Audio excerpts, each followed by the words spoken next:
Okay, so there's been a little bit of confusion with Google Calendar, and so I wanted, and signing up for the computer lab. So I wanted to show you just how to make sure when you're signing up for a computer lab or for any other the iPads or something like that, that nobody else has already booked them for that time period. So there's a couple ways to get to Calendar. You can do it from the Go page, just select Calendar, or if you're like in your email, this grid in the top right corner is a lot of the Google apps, including your Google Calendar app. So you just click on the grid, then click on the calendar, and it'll open up your calendar.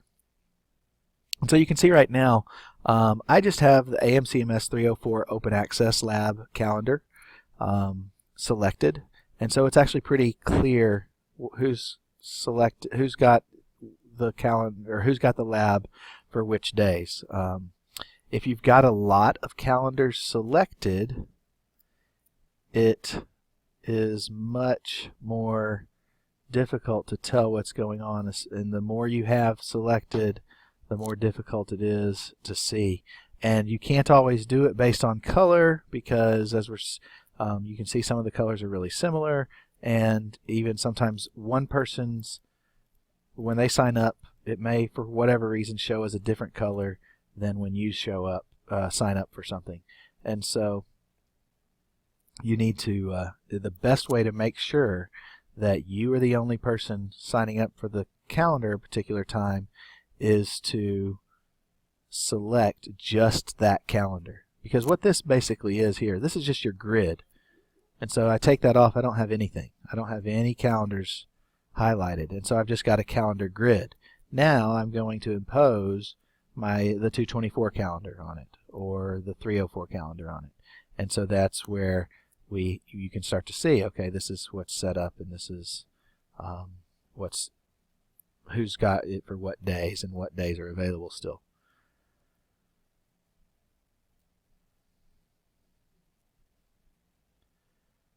And so even though you can see that there's no problems here, one of the things you have to look at is, and this is a perfect example, you can see, so a lot of them are in green, but then there's some who have signed up for this calendar and it's in a different color. So that's why you need to just deselect all these calendars. It's also, most of the time you don't need all of these calendars highlighted anyway, because it's information that overflows your calendar. And sometimes you'll notice that as you fill up the calendar,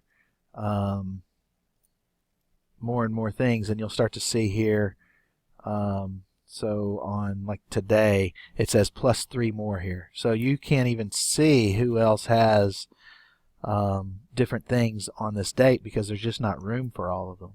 And so you can just deselect these calendars and make sure that you have just the calendar you want. Now when you're entering something for the calendar, if you only have one calendar selected, it'll default to that calendar. So like when I click on the date, it defaults to the 304 calendar.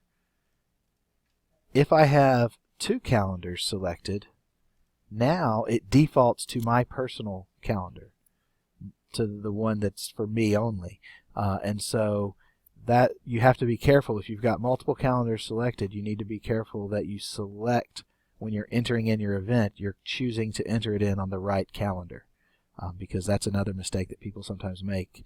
They think, okay, I'm going to sign up for this calendar and this lab, and so, but they've got multiple calendars, and then they've just put it on their own calendar and not on the shared calendars, the lab calendars. So hopefully that'll help clear up some of the confusion on signing up for calendars, or signing up for labs, and really anything, the carts or any of the other things that we have calendars for.